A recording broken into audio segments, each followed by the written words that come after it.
നമസ്കാരം. ചാനൽ 91 ന്യൂസിലേക്ക് സ്വാഗതം. പന്തീരാങ്കാവ് കേസിലെ മുഖ്യപ്രതി രാഹുൽ ബംഗളൂരു വഴി സിംഗപ്പൂരിലേക്ക് മുങ്ങി, അതും പോലീസിന്റെ ഒത്താശയോടെ. സിംഗപ്പൂരിലല്ല, ഈ ലോകത്തിന്റെ ഏത് കോണിൽ പോയി ഒളിച്ചാലും ഇവനെ പോലെയുള്ള കൊടും ക്രൂരന്മാരെ തൂക്കിയെടുത്ത് നാട്ടിൽ കൊണ്ടുവന്ന് ജയിലിൽ അടയ്ക്കുവാനുള്ള കഴിവും ചങ്കൂറ്റവും കേരള പോലീസിലെ ധാരാളം ഉദ്യോഗസ്ഥന്മാർക്ക് ഉണ്ട്. അതവിടെ നിൽക്കട്ടെ.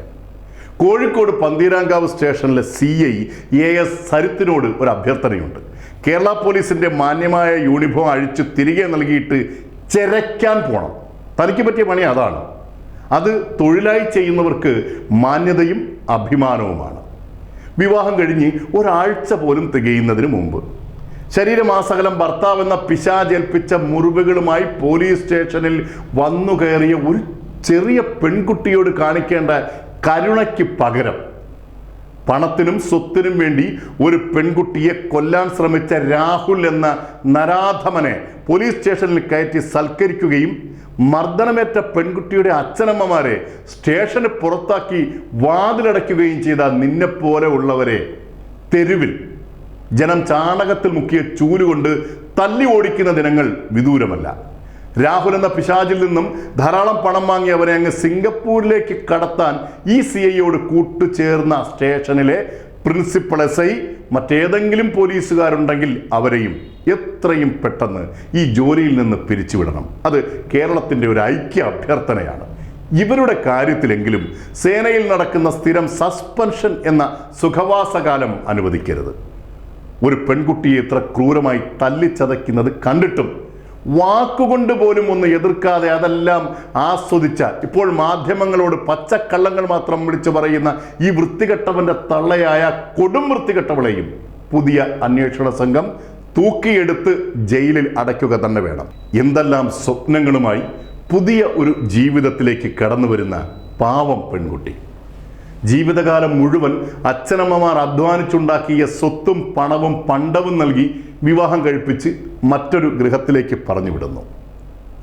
ആദ്യ രാത്രിയുടെ സ്നേഹാനുഭവങ്ങൾക്ക് പകരമായി അമിതലഹരി ഉപയോഗിച്ച് പെണ്ണിനൊപ്പം തനിക്ക് കിട്ടിയ സ്വർണവും പണവും കുറഞ്ഞുപോയി എന്ന് ആക്രോശിച്ച് നവവധുവിനെ ക്രൂരമായി തല്ലുന്ന ഇവനൊക്കെ സത്യത്തിൽ ഈ ഭൂമിയിൽ ജീവിച്ചിരിക്കാൻ പോലും അർഹതയില്ല. ഇവനൊരു വിവാഹ തട്ടിപ്പുകാരനാണ്, അമിത ലഹരി ഉപയോഗിക്കുന്നവനാണ്. ഇതൊക്കെ അറിഞ്ഞിട്ടും പോലീസ് സ്റ്റേഷനിൽ ഇവർ പട്ടും വളയും നൽകി സ്വീകരിച്ചത് നമ്മുടെ പോലീസിന് എത്ര വലിയ മാനക്കേടാണ് ഇപ്പോൾ വരുത്തി വച്ചിരിക്കുന്നത്.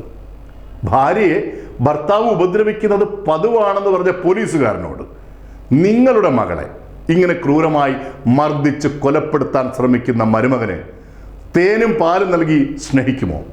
നമ്മുടെ ജീവന്റെ ജീവനായി പെൺകുട്ടികളെ വളർത്തുന്നു. അത് ഭർത്തൃവീട്ടിൽ പോയി ഇവനെപ്പോലെയുള്ള പിശാചുക്കളുടെ തല്ലുകൊണ്ട് ചാകാനാണോ? എന്തായാലും ആ പെൺകുട്ടിയുടെ അമ്മയ്ക്ക് അഭിവാദ്യങ്ങൾ. കൃത്യസമയത്ത് അവിടെ എത്തി ഇത്തരം ഒരു ഇടപെടൽ നടത്തി ആ പെൺകുട്ടിയെ മോചിപ്പിച്ചില്ലായിരുന്നുവെങ്കിൽ കേരളത്തിൻ്റെ തീരാ ദുഃഖമായ മറ്റൊരു വിസ്മയ ആയി മാറുമായിരുന്നു ഈ പെൺകുട്ടിയും. പന്തീരാങ്കാവ് പോലീസ് സ്റ്റേഷനിൽ നിന്നും മർദ്ദനമേറ്റ പെൺകുട്ടിയുടെ അച്ഛനമ്മമാരെ സ്റ്റേഷന് പുറത്താക്കിയ പോലീസുകാരോട് നിന്റെ ഒന്നും തന്തയുടെ വകയോ നിനക്കൊക്കെ സ്ത്രീധനം കിട്ടിയ പണം ചെലവഴിച്ച് ഉണ്ടാക്കിയതോ അല്ല ഈ നാട്ടിലെ പോലീസ് സ്റ്റേഷനുകൾ. അതിവിടുത്തെ പൊതുജനത്തിൻ്റെ വകയാണ്. ഇവിടെ പൊതുജന സേവനം ചെയ്യാൻ നിയോഗിക്കപ്പെട്ടിരിക്കുന്ന കേവല സേവകർ മാത്രമാണ് പോലീസുകാർ എന്ന് ഓർത്താൽ നന്ന്. കേസന്വേഷണത്തിന് വേണ്ടി ACP സജു K അബ്രഹാമിൻ്റെ നേതൃത്വത്തിൽ പുതിയ ടീം നിയോഗിക്കപ്പെട്ടിട്ടുണ്ട്.